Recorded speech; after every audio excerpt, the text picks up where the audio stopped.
Hello, everybody, and welcome to another episode of our Gaming podcast, Diaries. Gaming Diaries podcast. I already forgot the name of our the newest name. That new shit. Yeah. That new shit. Okay, this should be episode 11, I think. Yeah, I think so. Yeah, it sounds like 11. Yeah. 11 sounds right. Yeah. A lot of bullshit has happened. Yeah, we definitely did try to do these weekly, but just because of how things are going, we're going to be lucky to get these in once a month. Yeah, school, work. Yep. Bitches, Hoes, cash, money. weed. No, not weed. Yeah, not weed. Animal, Anime. video games, Oh, yes. waifu wars. Oh, yeah, speaking of anime, I actually do have something to talk about anime this week. Hooray. You do? Yeah, I've been watching the Danganronpa 3. Gotcha. It's already out, 8 episodes total. Like, every week they have, like, there's supposed to be, Danganronpa is split into the dreams and the despair side. Despair taking place before the first game, and 3 taking place after the second game. Me, bruh, I've been watching that Mob Psycho 100 Oh, really? from the creator of One Punch Man. That But- shit is fire. We'll get onto that on our anime segment, but for now, we want to talk about the latest in the Pokemon news. Gotta catch them bitches on. So, Word protection. so recently, unless there has been new information that I'm going to check out right now, actually, if there has been new information, there have been releases of new Pokemon in Sun and Moon, which are revamped versions of Kanto regions. You got an Ice Ninetales, which Ice and Fairy Ninetales with the Ice Vulpix, which sounds great. Yeah, that typing is fire. You got Oh, Ice. wait. It took me a moment. You got Ice and Steel, Sandshrew, and Sandslash, Which is fucking terrible. which should be Snowshrew and Snowslash. Yeah. Ice Age. That thing is gonna be Yeah. ass. 4 times super affected by 3 different types. 3 times. That's just sad. Yeah. What's up with all the ice types? Like, I didn't understand. Like, when I read the bio on how it became Ice Sandshrew, I was just like, that just didn't make any sense for it to run from the desert to a fucking mountain. It didn't run, it was migrated. It's like Darwin. It's like Darwin. Yeah, but I mean, like, to migrate from a desert to a mountain, nah. Like, why not just go in between? It's called Darwinism, bro. That's it. You just switch the extremes. Exactly. And what is up with all the ice types? That's what they've been showing us. Except for the Grass Dragon Executor, which You mean the giant dildo? people have been freaking out over this for the past week ever since this news has come out. It's the best thing that ever happened to us. Graced with another dragon that isn't a septile. Yeah, we got a Grass Dragon. I was hoping Tropius would be the next Grass Dragon release, though. With a mega evolution. But I mean, calling it this new Executor a Grass Dragon, making it into the Dragon family is a disgrace to the Charizard even more. I'm sorry. Like, goddamn, that thing is... What? Like, what were they thinking when they did that?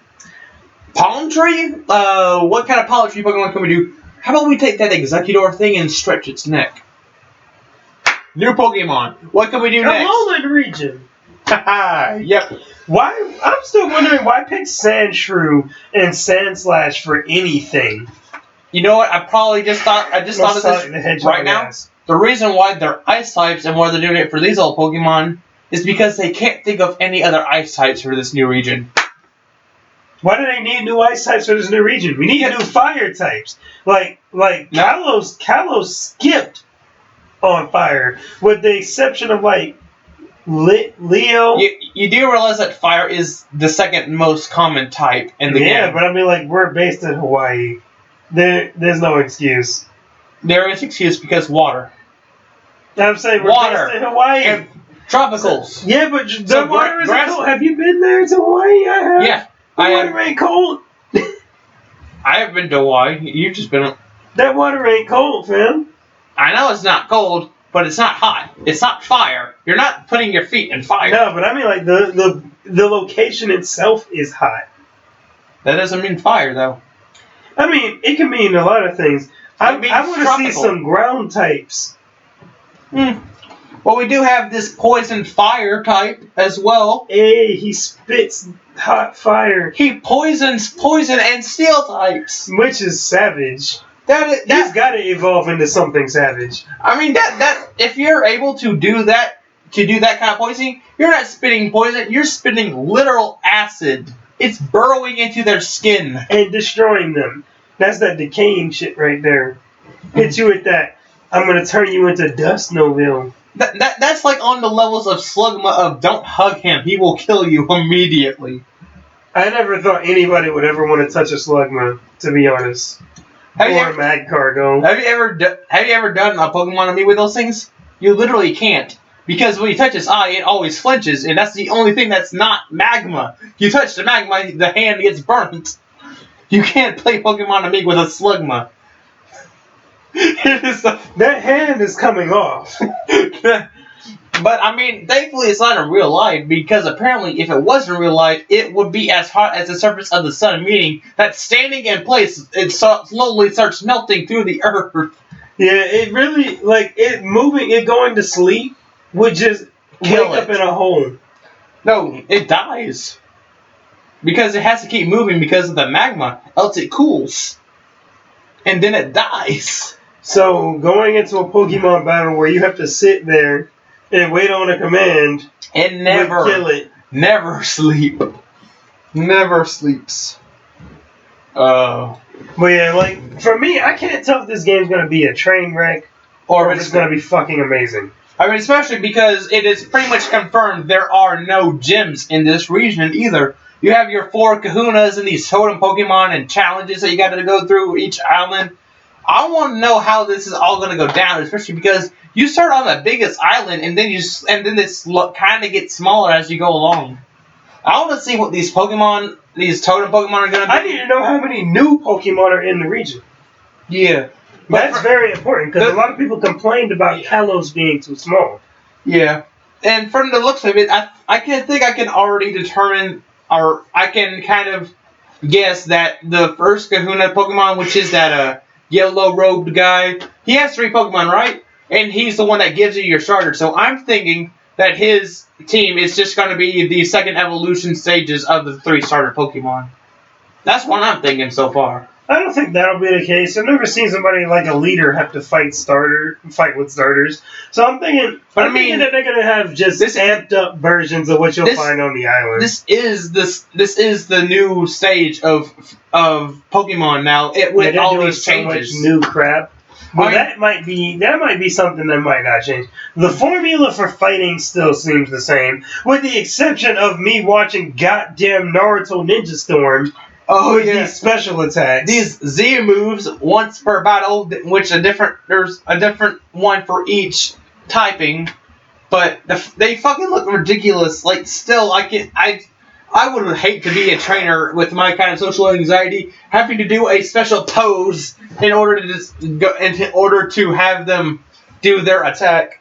I mean, no. They're trying to turn our characters into Ash, so that our Pokemon could be like his Greninja, and we could be in sync. Oh, Ash Greninja is apparently confirmed to be in the game as well. I thought he was in the Japanese version. I think he's supposed to be like a event Pokemon, but that's what I've just heard. What moves would that thing have? Ultimate Ninja Storm Shuriken? No, just called Naruto Shuriken. Would that thing be a water flying? No, it's just going to be the same type. It's pretty much going to be the same typing from what I heard.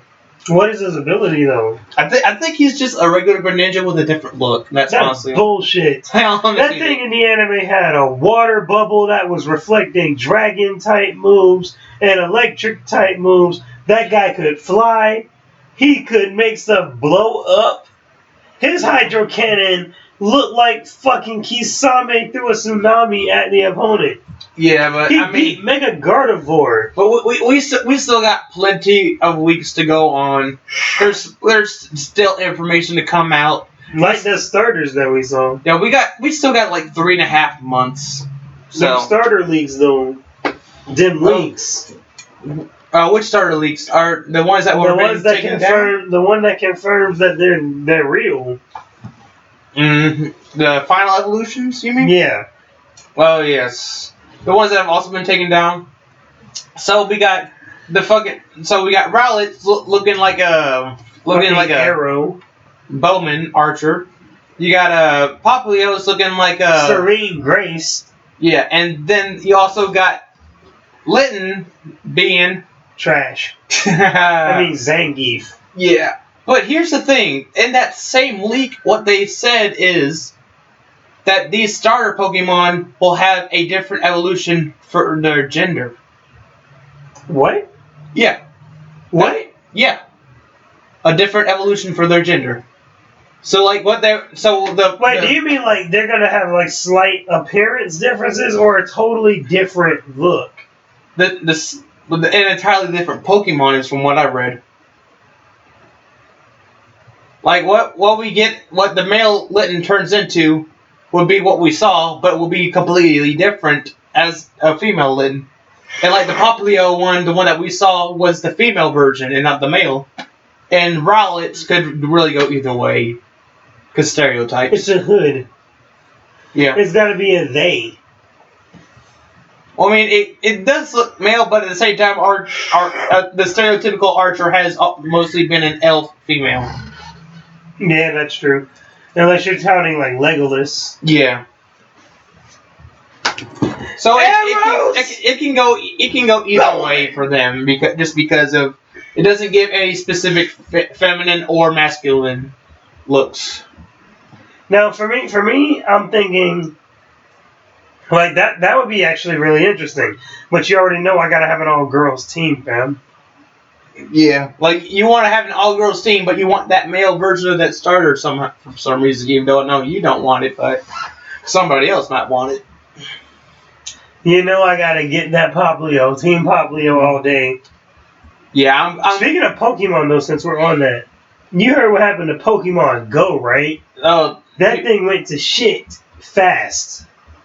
But I mean, people are blaming Niantic, but here's the thing. It wasn't Niantic's fault. It was these third-party sites that were helping people cheat at Pokemon Go. Now, here's the thing. You can say that it's not their fault. However, the fact that their own in-game tracker doesn't work is their fault. That part was... And that's why these third-party sites even popped up.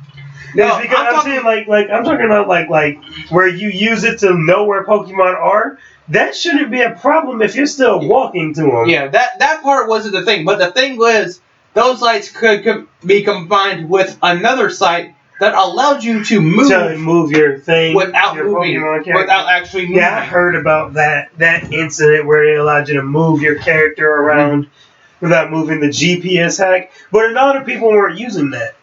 A lot of people weren't, but it still was a problem. I feel like they should have targeted that particular hack rather than these third-party companies, because not only did they get rid of your ability to figure out where Pokemon are or in the general vicinity, they also completely got rid of the PokeTracker's feature and telling you how close or how far away from a Pokemon you actually are. Right. And they decreased the range on your tracker to 70 meters instead of 100 meters. Therefore, just making the game harder to go find Pokemon to begin with. But not only that, they've upped the difficulty significantly on catching Pokemon. Where I've had, like, literally a 47 CP Pidgey break out of a Great Ball. Wow. And I'm level fucking 14. And after that, I just kind of stopped playing because it's just like... Yeah. I heard also that there are 4 region-locked Pokemon. Yeah. I think those are... So I can't even catch them all. But I mean, I honestly can't fault Niantic because they honestly haven't done much. This is probably their biggest game that they've ever done. They've had so many people go into it, and they probably just weren't expecting this much hype. Now, my problem is, I think it's kind of dumb that somebody would take on a Pokemon project, something as huge and worldly renowned as Pokemon, and think that a lot of people wouldn't try this. When we first saw at Super Bowl that commercial for Pokemon in the real world, everybody flipped out. Literally every single person, whoever was on their social media response team was trash because they did not tell them how big of a deal that this game was actually going to turn out to be. This is every kid's dream, running around outside to go catch some Pokemon. You know what I'm saying? That's not a small deal. So the server issues alone that the game still has is already a problem almost a month into the game. Because other games with server issues, smaller on scale, fix that thing immediately. And games bigger on scale have also fixed that thing immediately. Within at least 2 weeks of knowing that people couldn't log on. I mean, I can't log into the game 90% of the time. I mean, it's just also just these are people that are just trying to. They were probably just trying to do this as an experiment, I guess, because. Well, Niantic was licensed. They got the license or the ability to do it from Nintendo with intention. Apparently, from their history, they made similar types of games before that just weren't popular. But you see, I've seen some of their interviews that they had, and some of their Twitter responses and things like that, where they feel entitled somehow because they think that the reason this game got as many downloads as it did is because they made it. And you have to understand that, let's be honest, the reason this game was downloaded solely was because of the name. If you didn't have Pokemon tacked onto the name and the premise, nobody would have bought it or downloaded it. And these in-app purchases that they have for things is also insane. I hate the fact that, for example, if you use a Lucky Egg and you turn the game off, it'll still drain your Lucky Egg timer. Mm-hmm. That kind of sucks because for me, I've had a serious issue with the game. I turn on the Lucky Egg and around a bunch of lures, and then the game crashes right afterwards. And I can't turn it back on until a few hours later. Yeah, but the thing is that I was jealous at one point that I couldn't get to play it, even though I was like, at the beginning I was like, I'm not gonna worry about it. And I was like, I wish I could play it. And now at this point I'm like, fuck it, no one's gonna be playing it as soon as I'm able to be able to play it. Yeah, at this point, not only did its players significantly drop, the amount of posts you see on social media about the game have radically dropped to almost minimal. And if you even type in Pokemon in your Google search bar, or type in Pokemon Go pops up with its extremely tanked reviews. Where it's got a 1-star rating right now. Mm-hmm. People have been mad because Niantic just made the game unnecessarily hard. Hold on. Let me show you. I mean, but the good thing is for them that if they can just take some time to redo these features and then re-implement them, it might still be a better game than it was before. Then you just type in Pokemon. Its rating slightly went up, but it disabled the ratings for a while. Actually, it disabled it. God damn. But yeah, it is a 2.5 star right now. Yeah, it's insane. Yeah, but again, because of how we are in this digital age, they can still fix these things. Remember, the problem is when you fix it at this point, it'll be too late. Because what they did was they attacked first, which got rid of its primary audience. And the primary audience are going to use their time for better things because they're already, done at this point. I know some people who are level 22. And first of all, after you hit level 20, it's almost impossible to level up. Unless you have no life, of course. I'm not even going to be... I'm going to be totally blunt with that. If you're past level 20 something, you've got too much free time once you hit level 20 and you start needing over 1 million XP to level up when you're only getting 100 XP per catch. Not only did they nerf that, but the Niantic themselves actually reduced the amount of XP that you gain from catching things and evolving things, as well as got rid of the ability to get XP from special throws. Mm-hmm. So it's just at this point, not even really worried about touching the game anymore. It was fun for that short burst that it was out. Heading to the square and stuff and playing. Mm-hmm. But now it's just like whatever. It's done. Let's move on. Yeah. Overall, just looking back, I do think I kind of called it that this was only going to last for a short while. Yeah, you did. I think you said a few weeks. And how long? A month at max. I mean, it has been about a month since it came out. About a month, yeah. But I mean, the worst thing is that it didn't die because it just didn't get popular. It died because of something that Niantic did. Yeah, it died because of something that could have been ignored. Let's be honest. It's like, what's it matter if people were cheating? To be honest, there's no competitive aspect to the game except for the gyms. Yeah, but the problem is the gyms. Let me get on the gyms real quick. If you're a gym leader, don't expect to be a gym leader for longer than 2 minutes. Oh yeah, we went to someplace. You don't even physically defend yourself. Yeah, it took us like 10 minutes to capture a gym. We captured it. We waited to make sure that the servers got it in. We left. As soon as we're pulling out the parking lot, just started pulling out his phone again, looked at it. Somebody already had the gym back. Yeah, it's like for the defender, having a gym is terrible. Mm-hmm. First of all, you only get gym bonuses once a day, every 24 hours. So that means you have to hold the gym for 24 hours. So that means you're never going to get any gym bonuses. After the first one, nope. Unless nobody in your area plays, you're not going to hold a gym. So there's no real competitive aspect to the game right now. Yeah. There's no trading function, which people were exceptionally mad about in the beginning. Which I can kind of agree with that. You can't release Pokemon without trading at this point. In this day and age, to release a Pokemon game without a trading feature, and there's no local battle feature either, you have to battle in the gym. Yeah.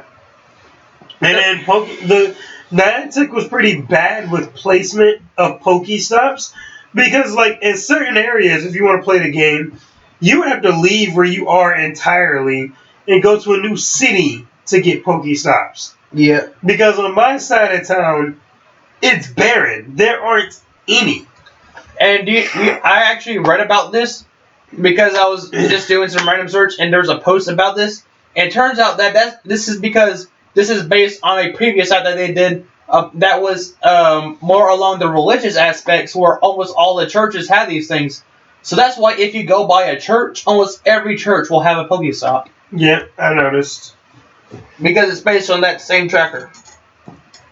They need to fix it then, though, because like if you play Pokemon and you go to church, there's a bit of conflict of interest there. One's about creationism, one is evolutionism. Of course, we're not. Of course, that is. Of course, I'm not one to say you should believe in one thing and you're stupid to believe in the other. I am. Yeah, you are, but thankfully, I'm the one in charge of the account for anyone who comments. It's okay, buddy. It's okay. The thing is, they don't know who I'm in favoritism for. All right, you keep talking. I gotta take this. Alrighty, so Pokemon Go is in a rut. Period. Okay, somebody put it down. Okay. Pokemon Go is in a rut. It's their fault. Sucks. The game's dead pretty much at this point in my area, at least. And it's gonna just keep falling and falling until they do something drastic. First of all, to release the game with only Gen 1 Pokemon, that in itself was stupid. Because 9 times out of 10, if you're not in a city, you're going to be catching Pidgeys and Rattatas for the rest of your days. Oh, that. Of course, they mentioned that they would update it and put the next gen Pokemon in later. But later... Alright, so... You're going to have a lack of interest. Yeah, lack of interest. But yeah, that's been about 25 minutes of Pokemon. What do we want to move on to next? Because we definitely can probably talk a little bit more, but I think people have gotten a bit. Yeah, let's move on for Pokemon. All right. So what's next? We got Overwatch, the summer thing going on. Yeah. The whole RNG thing with Sombra. Yeah, RNG. Yeah, is that what it's called? RNG? Random number generator. Pretty much just anything something random can happen as long as there's certain conditions. Oh, okay. No, that's not what I'm talking about then. Oh. I'm talking about like the whole like mystery of solving Sombra. Oh. And whatnot. That's still that you mean just a mystery. Yeah. But I could have swore they had a name for it. For that kind of thing. Detective work? Where fans decipher stuff to figure out things about a game. Fan theories. Nah, I don't think that's it either. I mean, if there's going to be a definite, but people are trying to guess it, it's only a fan theory. Fan theory. Yeah, let's just go with that. Fan theory. Fan theory. But yeah, I honestly haven't looked much into the Sombra. I've heard of the character, but I have awesome as stealth. Hopefully. It's a character that goes invisible. Hopefully. What it sounds like from the voice lines that are found in the data mining for the game, the new voice lines, is that they're talking about a character that they can't see. Oh. That does sound interesting. But at the same time, it does seem a bit broken. Just because how some of these, how some of the modes work, like they just stay in stealth, and then stay on top of the payload in stealth, and the opposing team can't push it because it's constantly contested. Unless they make it so that you can't contest it when you're in range. Yeah, my thing is, I think it would only be broken if she could just toggle it on and off, and it'd be unlimited. Yeah, that's definitely a lot worse. However, I want her to deal heavy damage and have invisibility, like an assassin. I want her to deal back damage. Heavy back damage. Yeah, I would say not just heavy damage overall, but the potential to have heavy damage. Because just having heavy damage for no reason is not it depends really on your weapon. It depends on your weapon, to be honest. How about an interesting... For example, I consider Reaper a stealth character. Teleporting behind people, or teleporting to a position and waiting around corners to get people with that slow shooting shotgun awesomeness. I mean, I can understand why you're saying that, but just from my definition of stealth, that I just can't fully understand that myself. Like, I can see where you're going, but I just can't understand it. But like in an FPS, you can only do two things when it comes to stealth: going behind somebody or turning invisible. So Reaper's main thing, especially on console, is having to get behind people. Yeah, but at the same time, I just think a lot of his teleporting thing is just a bit too visual. I think it's too slow. It's too slow, and there's too many visuals. Because you can see where he ends up teleporting. Yeah, that's why I said going behind people. Because, in an FPS, you get no peripheral. Fair enough. Therefore, if he puts the icon behind you, you're dead. And he can turn around in the middle of a teleport. But at the same time, when he's teleporting, he takes a few seconds to teleport. And after he disappears, if you don't see him, you should automatically assume he's behind me. Either that or somewhere else. Could have gone above. He could have gone inside a room. Like, for me, when I use Reaper, I teleport to health. Mm-hmm. All the time. Always teleport to health. That's one of my biggest problems about me in competitive plays, that if we don't have a support, I never remember where the health pods are, except for a few specific ones. I only see the ones in plain sight, to be honest. But that's because 9 times out of 10, I play support anyway. Mm-hmm. And my supports have self-healing. But you play Mercy. Yeah, she self-heals. When? If you don't get shot for more than 3 seconds, she just rapidly regenerates. I forgot that was a thing. That's her passive. I forgot that was a thing. Yeah, I thought her passive was just she glides. I thought that was. Yeah, that's her active jump. Yeah, it's like a lot of people who play Mercy also don't know that. But if you get hurt, back behind the wall for 3 seconds, and you'll heal just straight up. And then Bastion rates almost. And just get back in the fight. Ouch. That is if your team doesn't suck ass. However, have you heard the rumors though going around? No. That Mercy is officially one of the worst supports in the game now. Have they forgotten about Zenyatta yet? Zenyatta got a huge ass buff. However, in my opinion, just because you buffed Zenyatta does not make him a better support than any of the other support characters. Reason why is because he's not a fucking support character still. Zenyatta still just feels like a freaking offense character. Mm-hmm. Every time I see Zenyatta now, after he got buffed, I've been seeing him all over the place. And what are they doing? They're not healing me. They're just shooting the opposing team. Put the Orb of Discord on him, 2 shots from a Zenyatta and they're dead. Mm-hmm. There's like, he's got extremely high damage output for a support. Yeah, but he's not healing anybody. Weren't these buffs only that he got at like 50% or 50? He got a 50 increase to his shields and increased his damage. And I think his ult got a movement buff. So now his ultimate moves around really fast. Mm-hmm.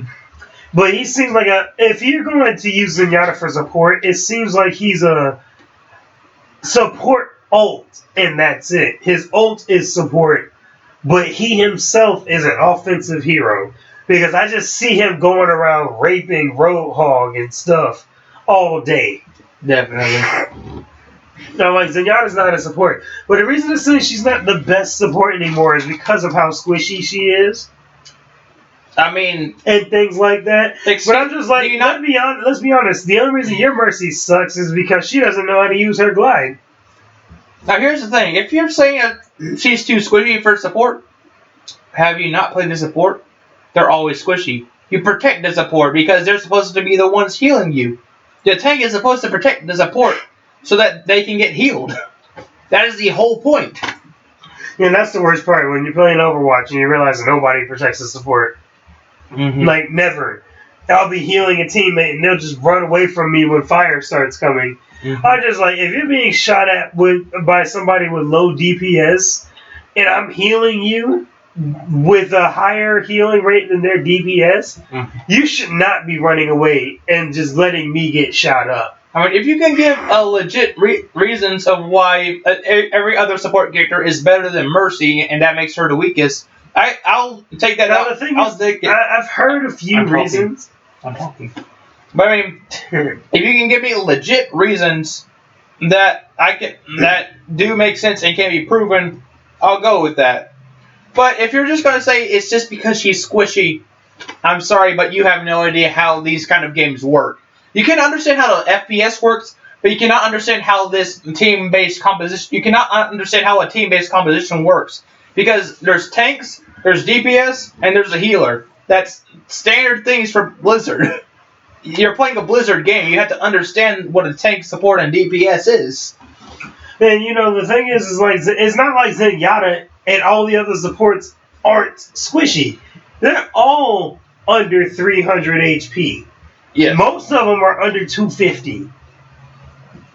So it's just like, you can't even just say that. A few reasons, though, that I've legitimately heard about why she was the worst is like, for example, we both agree Lucio is still the best. Well, Lucio is just OP as fuck. Like, we agree with that. He's the best of all the support still. He has For me, Symmetra is the worst. Well, because she doesn't support. Yeah, for me, I see Symmetra as a defense hero rather than a support hero. Well, I mean, what makes her a support is that she has abilities that help her allies. But the turret's ability. No, she has... Like the teleport. The teleport, she has shields. And that 25 shield that you can only put once on per person. And her turrets are supposed to be a support things, but they do too much damage. They're Yeah, that's supposed pretty to. much a They're kill. supposed to be there to help slow enemies from getting to a point, so that your allies can be able to make a choke point easier. But that's not how she's played because the turrets do too much damage. Yeah, those turrets, and they haven't even like. No. I heard she got a 30% damage nerf on her turrets, but I don't feel it because they're still instant killing. Especially when you take into the fact that they were always putting like 6 turrets in one spot. So you're catching all 6 of them, plus you're slowed, so you're not getting away from them. Yeah. I mean, it's just kind of stupid. And the worst point is that every map has its choke point. And if you find that one spot, like I don't know, there's one point where there's like a billboard that you can put them behind so they can't even see them. But if you line up all 6 turrets underneath that billboard in that choke point, almost nobody is going to be able to get through if you have like a Reinhardt on your team with you as well. Like nobody will be able to get through. Like, but that's why I consider her a defense, because she's basically, in all honesty, there's almost nothing that separates her from Torbjorn, except for the fact that she has a teleporter instead of Molten Core ult. He drops the turret down, she drops turrets down. They're both insanely OP with heavy tracking and stupid. And her shield is weaker than his shields. He drops armor packs. She gives everybody a 25 shield. The armor pack jumps you up by what, 75? Yeah, 75. So yeah, she's just, in my opinion, she's Torbjorn light with a movement ability. Yeah, but I mean, I understand where you're coming from, but it's just how supports work, because support does not always mean healer. Support just means somebody to complement your team. But that's my thing though. Like, I don't see her complementing much more so than I see her as defense. In the defense aspect, I mean, like, even with the teleport, I can argue that with the teleporter, it could just be to move your defense heroes around or to move your tanks around better, because it's for defense and not just support. And when I'm thinking support, I'm thinking Anna has a perfect support toolkit. To be honest. She is bad on cancel, but I mean on console she's bad. But on my PC experience, just because of how much better the aim controls are. And now that they changed it to where you don't wake up after being put to sleep immediately after being hit. Since they changed that, she's gotten 10 times better already. Mm-hmm. Even though it is just 0.3 seconds. She literally needs a freaking movement ability, in my opinion. But that's just me. I think that will make her too good, honestly. I think that every sniper should have the ability to reach elevation. That's just how I feel. I do understand you, especially but I mean, like, she can with Mei. If Mei ice walls her somewhere, well, that's literally sacrificing a character for the sake of moving one person. Well, not really if you're on a defense, because you're getting time to set up. That's the perfect time for Mei to help you get up. Mei help you get up until you get killed off. Yeah, by one shot from Widowmaker, the superior sniper. The worst part about Anna, however, is she has her sniping healing is great, but at the same time, it is one of her weakest aspects. Because if you're trying to be in a cluster, like you didn't get to a vantage point in time, and you're in a team fight, and you're in the back, and you're trying to heal somebody, it just takes one person to get in front of them, and that person will almost always die. Because you didn't get the heal to them. Not only that, let's be honest, if you can have people have the audacity and ability to run away from Mercy with a tracing healing stream that you don't even have to aim to heal people with, and they can get away from her healing range, hitting a teammate that you're not talking to with heals is already going to be insanely hard to do. But with their sporadic amounts of movements, like trying to heal a Tracer. Yes, but I will say that her ult is very fantastic. I mean, that damage... People just need to learn how to use it. Yeah, but I mean, you give it to a few specific characters, like a Tracer with Reaper. it. Tracer, Reaper... Genji, I don't think... Genji, if he uses his ult because of the increased attack speed, it actually makes his ult worth using. Yeah, his ult is trash, I'm sorry. You gave it to a Bastion in the turret mode? Whoa. Roadhog. dominoes. Like you just give that shit to a Roadhog, and you just spike them. Yeah, I mean especially because it does affect their ult. So giving it to Genji, yeah, makes it faster. You give it to Roadhog, he is pulling people at that faster because that's on a set time limit and on this amount of uses. So people are getting pushed back way far away from a payload and such with that huge spray. Yeah, it's like Anna is my definition of support cast, and Anna and Mercy and Lucio all are good supports, in my opinion. However, they say Mercy is the worst because of her lack of speed if teammates aren't around, and they gave her a higher charge to charge up her ult. Yeah, but I mean Now it takes longer to get her ult back, but that's because self-healing abilities give you your ult now. Yeah. And she has a self-healing ability that's passive, so it makes sense. Definitely. And so I haven't felt the nerf on her ult, but a lot of other people have because they don't play Mercy right. Mm-hmm. And the main reason I say that is because I'll be chasing an enemy Mercy down as a light character like Diva Outsider Meg, right? Right. And she's running away, but she still has her healing staff out. Mm-hmm. And I'm just sitting up here like, why has she not put a bullet in me yet? I'm at low HP, chasing her straight up. And she's just running, facing me, but running away. And I realized that most Mercies don't actually use her gun. Yeah. Because they don't realize that she can deal damage. Which is kind of stupid. And you know what's funny? I've actually had people surprised that I managed to get 4 gold, or actually 5 gold medals using Mercy. Exactly. I mean, because people are like, how did you... You're only supposed to be able to get 4 because you can't do any damage. I'm like, haha, pistol. You've never shot people before? Just like, they clearly never melee in the game. I've never seen anybody melee anyone. Unless you're a Reinhardt. Get it? Because he only melees except for that one ability. Yeah. That doesn't show that he has. Whoop! That shit is stupid. Why does he do that? That's not cool. But he is cool, though. That's not a flat 100 or 150 damage. No, I think it does a flat 75. I thought it was 100. Might be 100. Now, we could look it up, but I'm too lazy. Yeah, it's just like, I think that, first of all, let's be honest, melee is too weak in that game. Definitely. The standard melee attacks, for example, my issue with Genji, I can't use Genji for shit. Mm-hmm. Just all out honesty. But Genji is the main reason I wanted to play the game. When I first saw the trailers for the game, I saw Genji, and I'm like, that's who I want to play as. I can't use Genji for shit. And it is because I was under the impression that he would be a melee character when I saw him. And it turns out he primary shurikens, which I think is fucking stupid. Especially because he has a dash ability to get in closer. If you have a dash ability to get in closer, why are you still focusing on ranged attacks? And his standard melee, he uses the sword, but it's low damage. Mm-hmm. Just like everybody else. Everybody else who hits you in a melee, it's low damage. Unless you're Reinhardt or Winston in his ult. Yeah, but that's low damage too. Winston's got high knockback, but low damage.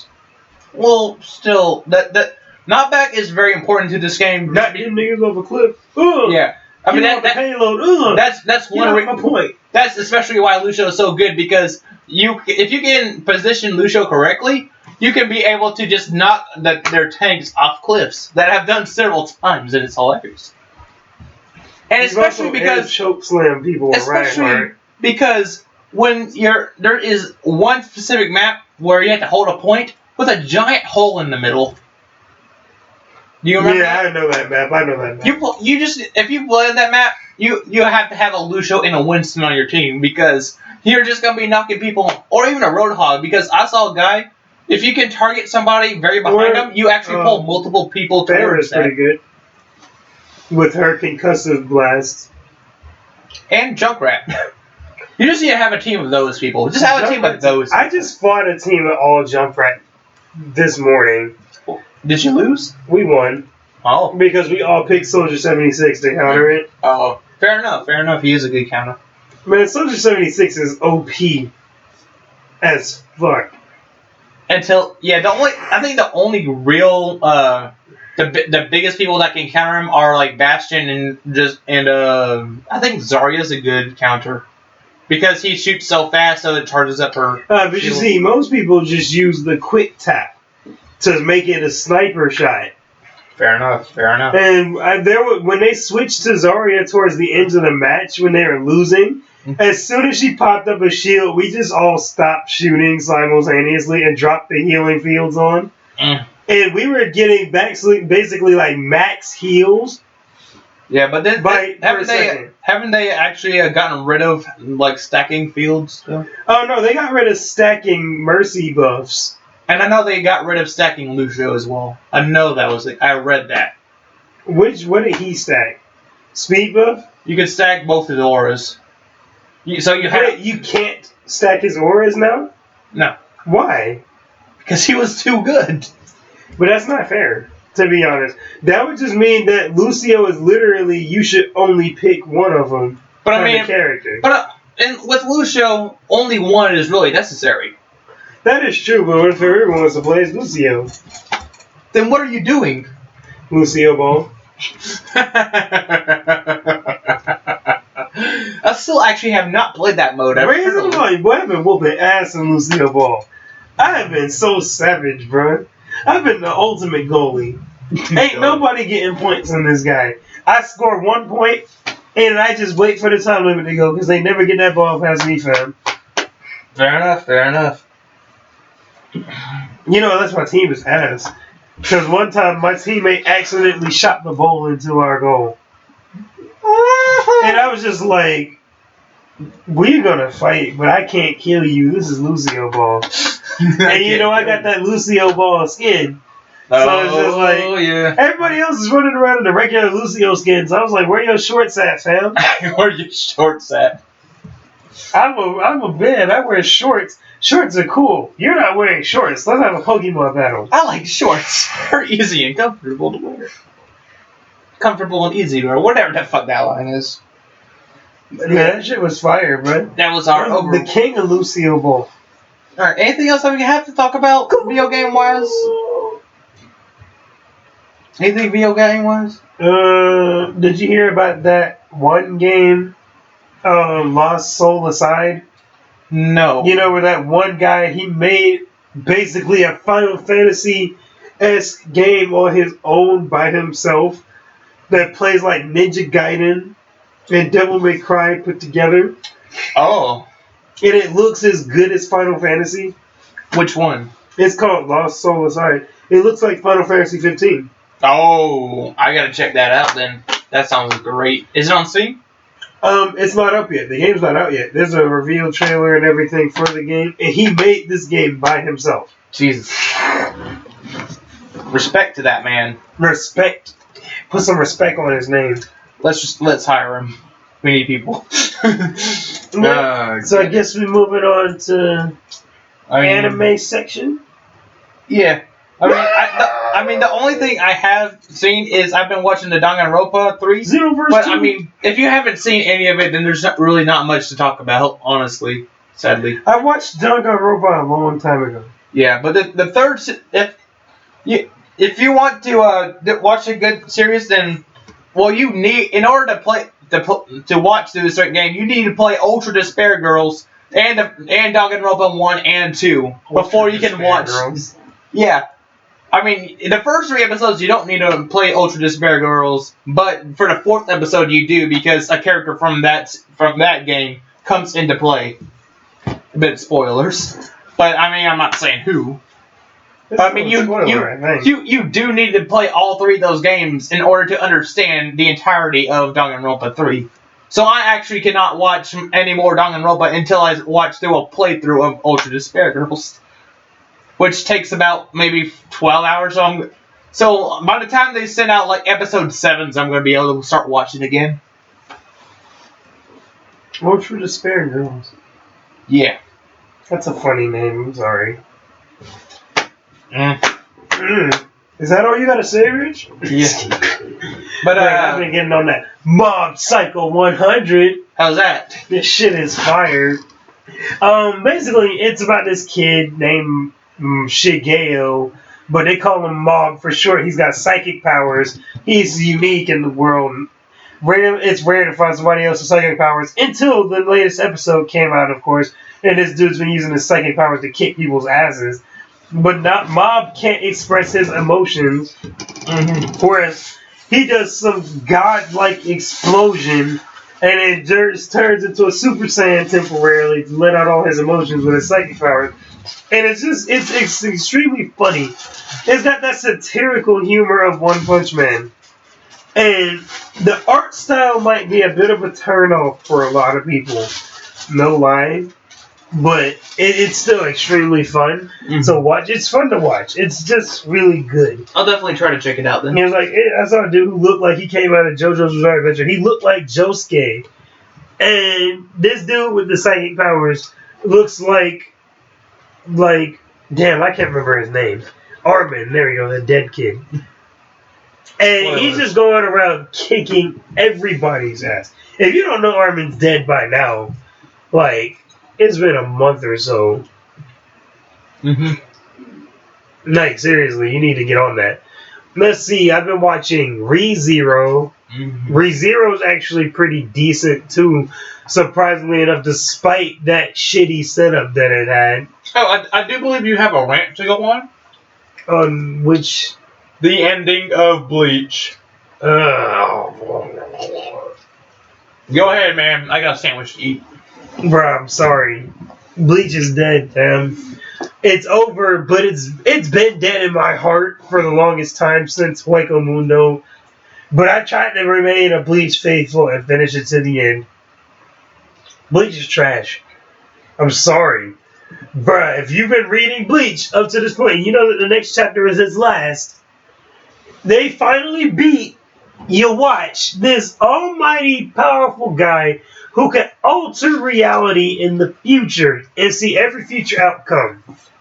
Not only did he unrealistically get shot in the back by Uryu, he still broke Ichigo's sword in its Bankai form, but then the shell of his sword breaks off and reveals that his sword's true form is none only than his fucking Shikai.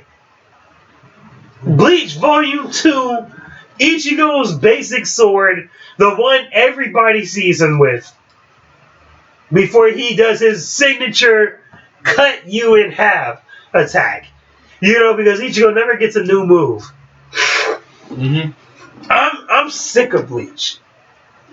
How could you pull some shit like that? How are you going to sit here and tell me that this sword is able to cut through fucking your watch?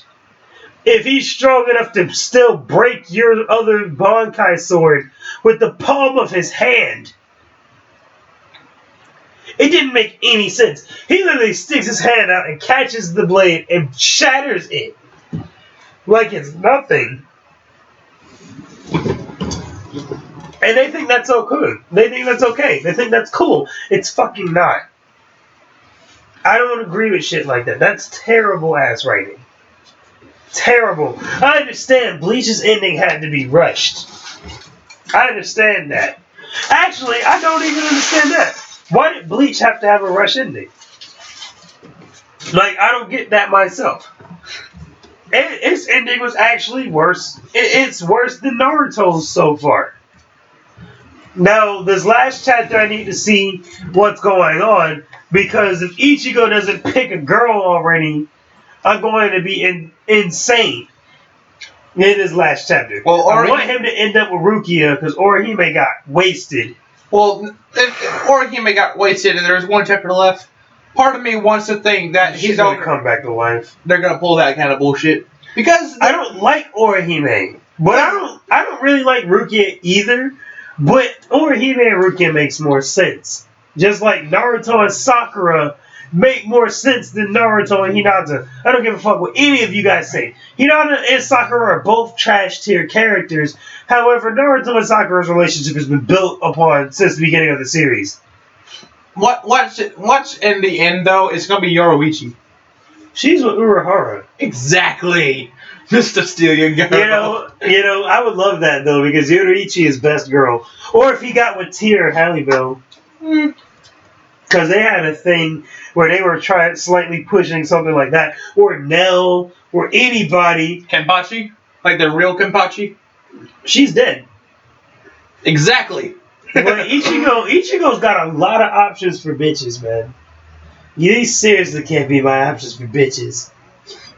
And then in the end, he decides to go with Chad. If he gets with He chooses Chad.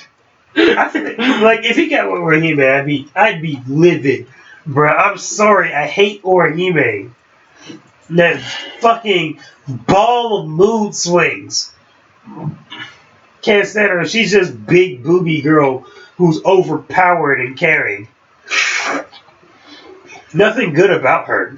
So she's been useless. Being caring is bad? No, I mean she's generic in the sense where she's she's motherly almost. That's how she is, like the big boobed, big sister type character. And she's a ditz, of course, because she has big boobs. Apparently, she has to fall over, or apparently, in her case, often get hit by fucking cars while crossing the street. That does happen. I remember saying that several times. Now that shit was stupid. Who writes that into somebody's character? I often get hit by cars, but it's okay. It's okay. I just How does an idiot like her even live by herself? I don't know. Oh, did I ever tell you a story about that happened when I was a child? No. My mother accidentally ran over my leg, and I didn't even notice.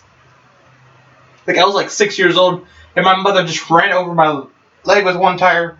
She felt something, so she stopped the car and she got out. She apparently ran over my leg, but I don't remember it. It's weird. How did she do that?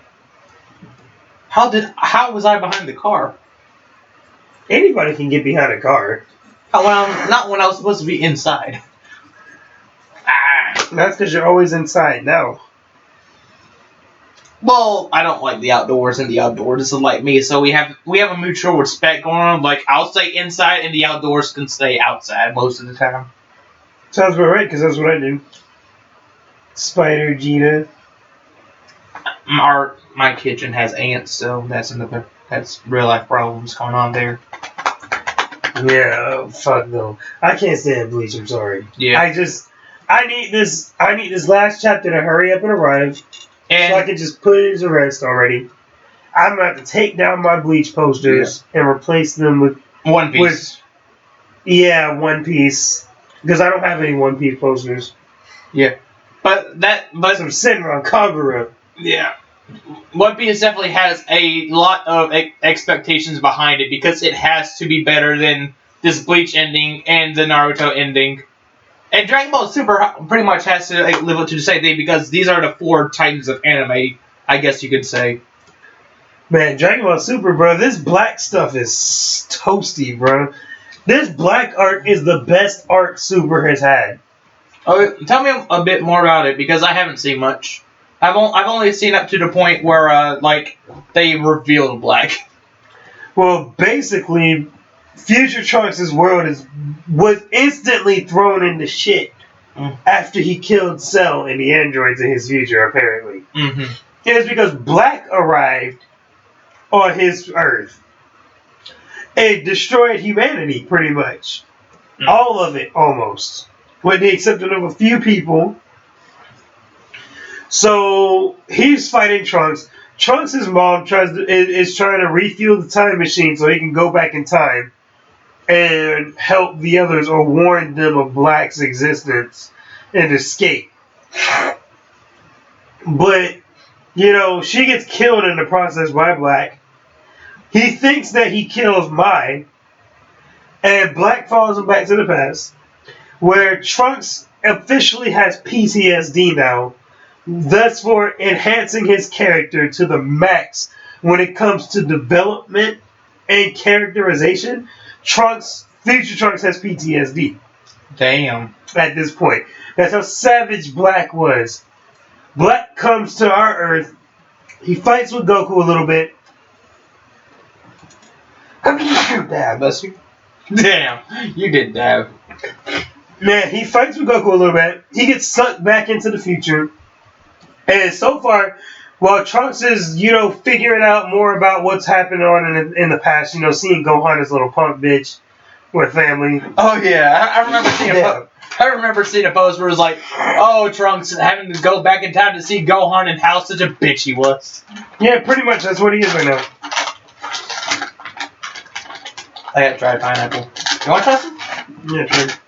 I was just so interested in pulling that out. Sorry, snacking. That's it. A little snack every now and then helps me from eating too much. It's funny. You eat more over a long period of time than just in one sitting. It really helps. It's actually helped me for a small diet. Makes sense.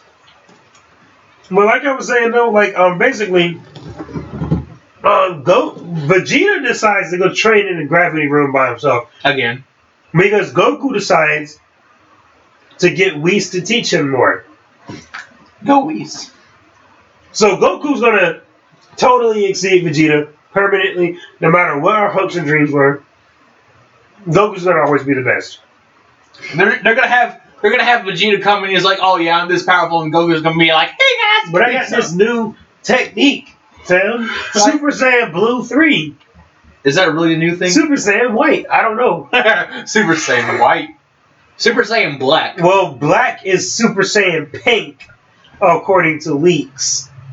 Excuse me? Yeah, apparently an official figure of Black in Japan's design and sculpt and paint has already been leaked because of it's supposed to advertise for some kind of candy. And he's Super Saiyan Pink. And so that's what he is. Holy shit. Well, Black's not a Saiyan. What exactly is he? Because he looks a lot like Goku. He looks just like Goku. Is that just a coincidence, or is that on purpose? Now the thing is, I don't understand what Black is right now. What we're assuming is he's not a Saiyan. My first assumption about Black, however, was that he's an alternate universe Goku who was raised to think that he was something else. I mean, that would make sense that he's an alternate. He despises humans. He hates Saiyans. It seems like he was raised by fucking Frieza. Mm-hmm. So it sounds like he might be an alternate. I think he's an alternate universe Goku. Universe 9. Calling it Universe 9. 10 is where they went to. Right. Whis and Beerus, when Black powered up during the fight, they recognized his ki to be quite similar to apparently a Kai in Universe 10. Oh. And so they go meet this green Kai in Universe 10 who fights Goku, and Goku puts him in his place real fast. So he can't be Black. Yeah, so Goku puts this guy in his place real quick. Mm-hmm. And this dude seems sinister as fuck, to be honest. This dude seems very, very hurt on the inside. And so now they're going back, and that's where I stopped so far. Now they're going back home. Alright. Because they went to Universe End to meet Zamatsu, that's his name. And the reason why Black was jumping back in time is because he found like some sort of ring or something that allows him to jump 20 times, but only for a certain amount of time. Yeah, I think so. I said that I only saw from the beginning, but that's from what I've seen. I've read a little bit more. Now, Black is actually fucking awesome. I mean, he sounds awesome. He whooped Trunks' ass. He's savage. He straight up killed Bulma. No words. Yeah. He killed her, no words. That's a real villain right there. and he hunted this man through time and space No, to go kill Trunks. I am a bit curious of the Mai and Trunks thing, because does that mean that they're going to be touching it with the younger Trunks and Yeah, younger they Mai? have. Like have they like met and like hi? He's like hi. Well, they already been Maya's young Trunks' girlfriend. Already? Yeah, since Battle of God. I don't remember that being touched on. During the whole stealing the gifts during the I remember that party. but Yeah. Basically, they've been pretty much friends since then. But what about Pilaf? Or it's Pilaf that Mai was Who gives following, a right? fuck about Pilaf? So did Mai just like defect from them? No. Nope, not at all. They're just a nuisance now. That's what they are, just a nuisance sidekick. They're not even really bad at this point. So they were like original Team Rocket. Yeah. The dog is Meow, Mai is Jesse, and Pilaf is James. Except technically, since Jesse was the one who came up with all the plans, Fuck it. Don't Pilaf would have to be Jesse. Don't care. Don't care. Or James with boobs. James with boobs. The banned Pokemon episode. Remember that? Yes. Yes. James with boobs. That still was the creepiest thing ever. Ruined my childhood for like 3 seconds. And then I realized, oh wait, I don't care about my childhood. What ruined my childhood was to realize that they were teenagers that dropped out of high school. What? Oh. When I always thought they were adults. Yeah. And they had guns. They gave teenagers guns. Doesn't sound far-fetched. Look at Joseph Cooney. Did you say far-fetched? God damn. But yeah, that's our anime and video games. Do we have anything else to talk about at all? I'm guessing that's a no. I'm trying to think. Let's see. Oh, one thing I did want to talk about is what I have been playing recently that has blown my mind. Me? No, I have not been playing you. Yeah, no. I have been playing the Zero Escape series. Oh, I heard about that online. Yeah. So far there are 3 volumes. There's volume 1, which is 9 people, 9 doors, 9 hours or something. And then they have Virtue's Last Reward, and then Zero Time Dilemma. That's the newest one. Zero Time Dilemma is out on Steam, and if you play I heard it's on Steam, it is on Steam and 3DS, which is I played the Virtue's Last Reward and the Zero Time Dilemma on the 3DS. But if you are playing the Zero Time Dilemma on Steam, I actually feel a bit sorry for you if you have already played it through and know all the secrets to what's going on. Because then, if you try to play the other 2 games, you'll know too many spoilers to fully enjoy the games. Because these games are probably some of the best visual novels I've ever played.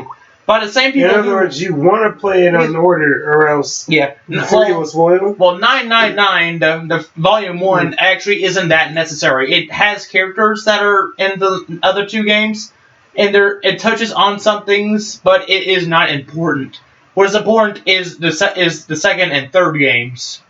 Like the first one is like just it touches on things that are more involved in the next few games, if you know what I mean there. Yeah, I gotcha. So you can play I might check it out. You definitely want to play the second one and then the third one. Never play the third one before the second one, because playing the second one, you get all this information and you're like, okay, that's cool. Excuse me. Listen. But then you play the third game and you're like, holy shit, because there is a lot more shit that happens that goes down that is a lot more impressive if you have played the second one first. Alrighty. So any idea when Shin Megami Tensei Apocalypse comes out, though? Not sure, but I also still wanted to talk a little bit more because this is about the same people that do Danganronpa, right? And I decided to look a bit of research on these companies, the company which is Spike Chunsoft, who used to be two different developers, Spike and Chunsoft, respectively. Yeah, I know about them. And what blew my mind is that one of those two developers, I forgot which one, does the Pokemon Mystery Dungeon games. AKA the best Pokemon games ever. So the people that do the Pokemon Mystery Dungeon games, which are some of the most child-friendly games I've ever played, have done the most violent visual novels I have ever played. Hold on. Wait a minute. Let's get on that real quick. Yes. Pokemon Mystery Dungeons can get deep. They can get deep, but they are They child-friendly. tried to go and kill you guys. Yeah, because they thought killing you would stop the world from it. Yeah, but I mean, if you play it as a child, you're still going to understand. You're not going to get the implications at some of these things, but you're still going to understand the gist of what they're trying to say. Gotcha. So they're child friendly. However, you get to Danganronpa and people get brutally murdered. And same thing with Zero Time Dilemma and things. But well, I do have to say Zero Time Dilemma has to be one of the most mind blowing visual novel games I've ever played in my life. I've really played those. Just because. I mean, this might be a little bit of spoiler, but it's something that you have to do anyways to get all the endings. But the first thing that I want to say that then.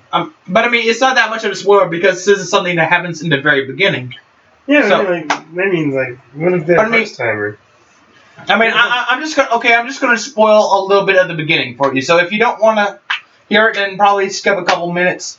But here's the thing: in the beginning, you don't want to hear. Trust me, there is so much shit that goes down. This one little spoiler will not affect anything else. See, the thing is that Zero Time Dilemma is about a lot of dilemmas where you get a lot of choices that affect what your path goes, and you can jump to those decisions in order to choose a different one. However, while that was true in the Virtue's Last Reward, in this game, there is also a luck-based element. So, in the very beginning, what happens is that the main bad guy comes out and he says, I'm going to flip a coin, you call it. If you get it right, you get to go free. If you call it wrong, you have to play through the rest of the game.